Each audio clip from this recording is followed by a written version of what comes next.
Aditya Birla group का share AB fashion and retail, जहां पर कंपनी बड़े डीमर्जर का ऐलान कर चुकी है। क्या डिटेल्स हैं इस डीमर्जर के और किस तरह का फायदा इसका मिलेगा, वो भी आपके सामने। इनफैक्ट मार्केट क्लोज के पहले रख दें, 12% भागा है काउंटर। टॉप स्टॉक है आज का। मंगलम हमारे साथ जुड़ रहे हैं यही डिटेल्स देने के लिए। Mangalam. Aditya Birla fashion and retail, ये स्टॉक काफी सालों से कुछ नहीं कर पा रहा है। आज 10-12% ऊंचा है क्योंकि कंपनी डीमर्जर रखने वाली है मधुरा फैशन एंड लाइफस्टाइल और बाकी बचे कारोबार का। तो सबसे बड़ा प्रश्न यह है कि इस डीमर्जर से क्या वैल्यू अनलॉक होगा। ये जानने के लिए पहले देखना पड़ेगा कि ये दो बिजनेसेस क्या क्या करते हैं। तो मधुरा फैशन एंड लाइफस्टाइल में लुई फिलिप, एलन सोली, रीबॉक, फॉरएवर 21 जैसे ब्रांड्स रखे जाएंगे और जो दूसरा बिजनेस है उसमें होगा Pantaloons, ethnic wear, luxury brands और उनके डिजिटल ब्रांड्स भी। इन दोनों बिजनेसेस को एक तरह से देखा जा सकता है। जो मधुरा फैशन का बिजनेस है वो 5% का रेवेन्यू ग्रोथ है, 15% मार्जिन है, ये स्टेबल बिजनेस है। और जो दूसरा बिजनेस है इन्वेस्टमेंट फेज में है, उसका रेवेन्यू ग्रोथ 21% है, मार्जिन 8%, क्योंकि इसमें इन्वेस्टमेंट अभी भी चल रहा है, तो ये ग्रोथ ड्राइवर होगा। क्या आगे जाके ये कंपनीज 22 से 25% रेवेन्यू और एबिटा ग्रो कर सकती है? ये हमारा अजम्पशन है, क्योंकि शुरू के 9 महीनों में एबी फैशन ने 21% ग्रोथ ऑलरेडी दिखाया है। और जो स्टेबल बिजनेस है मधुरा फैशन का, वो अगर आप अज्यूम करें कि अगले 2 साल से 10 और 12% रेवेन्यू और एबिटा का ग्रोथ करेगा, तो ये दोनों के नंबर्स अगले 2 साल FY26 में कुछ इस प्रकार होंगे। 9600 करोड़ एबी फैशन का रेवेन्यू, 800 करोड़ एबिटा, और मधुरा फैशन का करीब 11000 करोड़ रेवेन्यू और 1800 करोड़ एबिटा। अब प्रश्न यह है कि इन्हें वैल्यू कैसे किया जाए, क्योंकि एबी फैशन ज्यादा ग्रोथ कर रहा है। स्ट्रीट इसे हो सकता है ज्यादा मल्टीपल दे, 20 टाइम ईवी टू एबिटा के हिसाब से इसका जो एंटरप्राइज वैल्यू है वो करीबन 16000 करोड़ होगा।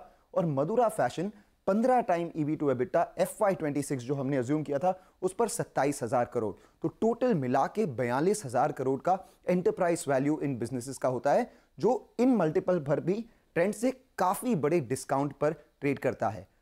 इन सब सवालों के लिए और इन सब अजम्पशंस के लिए हमें कुछ सवालों के जवाब चाहिए। सबसे पहला, ABFRL के बुक्स में कितना कैश है और वो कैसे बटेगा, और साथ ही साथ उनके सितंबर में डेट और पेएबल्स क्लोज टू 9300 करोड़ के आसपास थे, वो कैसे बटेंगे, और फंडिंग आने के बाद ABFRL में ग्रोथ कैसे होगी जो वो कैपिटल के लिए देख रहे हैं, कैसा उसका उसका डिवीजन होगा, डाइल्यूशन होगा, और दोनों प्रॉफिट्स कैसे करेंगे। ये सब सवाल बहुत अहम है। काफ़ी इंपॉर्टेंट सवाल मंगलम उठा रहे हैं, उसके होपफुली डिटेल्स आगे आएंगे। लेकिन ABFRL ही नहीं, TCNS, और TCNS में आपको याद होगा ABFRL में 51% हिस्सा खरीदा था। आप इस पूरे डीमर्जर की प्रोसेस को या फिर जो पहल की गई है कैसे पढ़ेंगे Mayuresh?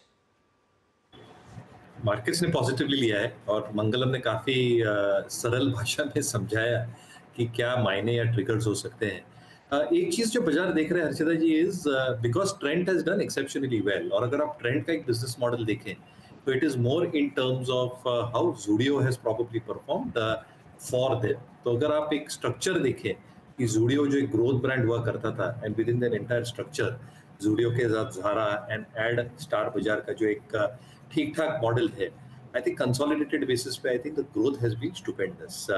Now whether ABFRL can be able to replicate the same thing what Trent has done, जो ये पूरी प्रक्रिया होगी, जो पावर ब्रांड्स हैं और जो अपकमिंग ब्रांड्स हैं, क्या अपकमिंग ब्रांड्स में जो ग्रोथ की क्षमता है, can that exceed market expectations, और क्या ये दिखेगा ऑपरेटिंग लेवरेज और मार्जिन परफॉर्मेंस में भी। जो 8% की मार्जिन की हम बात कर रहे थे कोर ABFRL बिजनेस में अपार्ट फ्रॉम मधुरा फैशंस, क्या ये इंक्रीज हो सकता है 9.5-10% double digit volume growth, margin growth? अगर ऐसा होता है तो जो एक्सपोनेंशियल नंबर आ सकते हैं 25 के बाद 26-27 के लिए, और हम मार्केट की साइज देखते हैं कि बहुत बड़ी है, फिर क्या valuation multiples compare to trend हो सकते हैं क्या? तो मुझे लगता है ये जो उछाल है is primarily based on the fact कि जो बैलेंस शीट रिस्ट्रक्चरिंग होगी पॉजिटिव डायरेक्शन में होगी, and because of the restructuring that will take place, जो ग्रोथ ओरिएंटेड बिजनेसेस है अलॉन्ग विद मार्जिन इंप्रूवमेंट, ये शायद EV/EBITDA मल्टीपल्स को एक हायर मल्टीपल दे जो शायद रिफ्लेक्ट हो प्राइस को। तो मुझे लगता है ये सारी चीजें शायद मार्केट्स देख रहा है एज अ टेलविंड,